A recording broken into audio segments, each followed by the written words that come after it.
Hello everyone, આજે હું તમારી સાથે શેર કરીશ ઓરિજિનલ સાઉથ ઇન્ડિયન સ્ટાઇલ મસાલા વેજ ઉત્તપમની રેસીપી.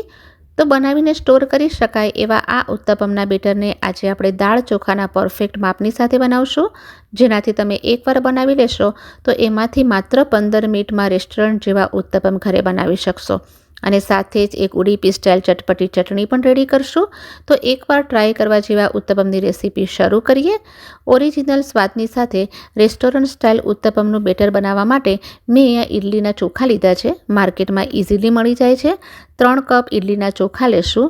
ધ્યાનમાં રહે કે ક્વોન્ટિટી જે છે એ 3:1 રાખવાની છે, મતલબ કે 3 કપ ચોખા અને 1 કપ અડદ દાળ. તમે ઘરમાં રહેલા કોઈ પણ સ્મોલ ગ્રેન રાઈસનો પણ યુઝ કરી શકો છો. બસ બાસમતી ચોખાનો યુઝ નથી કરવાનો. પણ આ ઇડલી રાઈસ લેવાથી એનું રિઝલ્ટ બહુ સરસ મળે છે.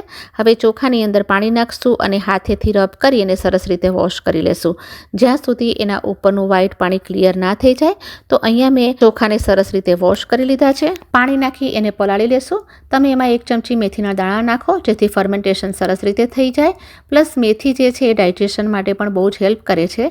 હવે એને કવર કરી અને 5 થી 7 કલાક માટે રાખી મૂકશું. અહીંયા 1 કપ અડદની દાળ લીધી છે, એને પણ સેમ પ્રોસેસ કરીને વોશ કરી લેશું. તો દાળ પણ સારી રીતે વોશ કરી લીધી છે અને પાણી નાખીને પલાળી લેશું. કવર કરીને 5 થી 7 કલાક માટે રાખી મૂકશું. 7 કલાક થઈ ગયા છે. હું પહેલાં ચોખાને લઈને આવી. ચોખા જે છે સરસ રીતે ફૂલી ગયા છે મેથીની સાથે.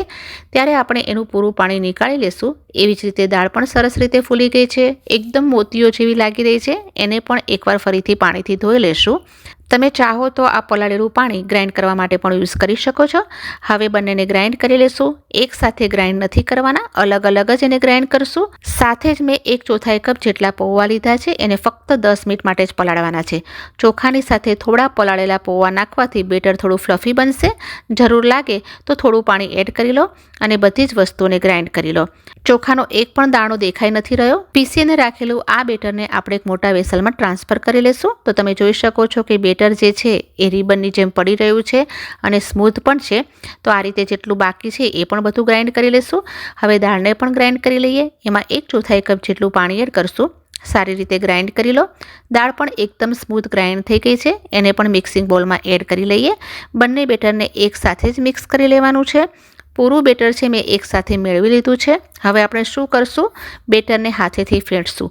ધ્યાનમાં રાખવાનું છે કે હાથોમાં ગુડ બેક્ટેરિયા હોય છે, જે બેટરને ફર્મેન્ટ કરવામાં હેલ્પ કરે છે. તો હાથેથી એકદમ સરસ રીતે મિક્સ કરી લેશું. 3 થી 4 મિનિટ માટે મિક્સ કરશું અને એના પછી કવર કરી અને 8 થી 10 કલાક માટે રાખી દેશું, જેથી આ બેટર છે એ ફર્મેન્ટ થઈ જાય. જો તમે એને સ્પેચ્યુલા કે લેડરથી મિક્સ કરી રહ્યા હશો તો આ વાળી ક્વોલિટી નહીં આવે જે હાથેથી મિક્સ કરવામાં આવે છે. અહીંયા 8 કલાક થઈ ગયા છે. તો આપણું જે બેટર છે એ ફૂલી ગયું છે અને એની પોતાની ઓરિજિનલ ક્વોન્ટિટી હતી એના કરતાં ઉપર આવી ગયું છે. જ્યારે આપણે બેટરને મિક્સ કરશું ત્યારે આ જાળી જુઓ કેટલી સરસ લાગી રહી છે. તો તમે જોઈ શકો છો કે બેટર છે એકદમ સરસ રીતે ફર્મેન્ટ થઈ ગયું છે અને બહુ જ ફ્લફી પણ થઈ ગયું છે.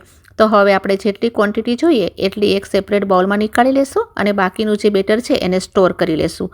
એકવાર સરસ રીતે મિક્સ કરી લેશું. તો મિક્સ થઈ ગયા બાદ એડ કરશું સ્વાદના પ્રમાણે મીઠું અને આપણી જરૂરિયાતના હિસાબે પાણી નાખીને થોડુંક થીક કન્સિસ્ટન્સીવાળું બેટર રેડી કરી લેશું. હવે ક્વિકલી ઉડીપી સ્ટાઇલ એક ચટણી બનાવી લઈએ.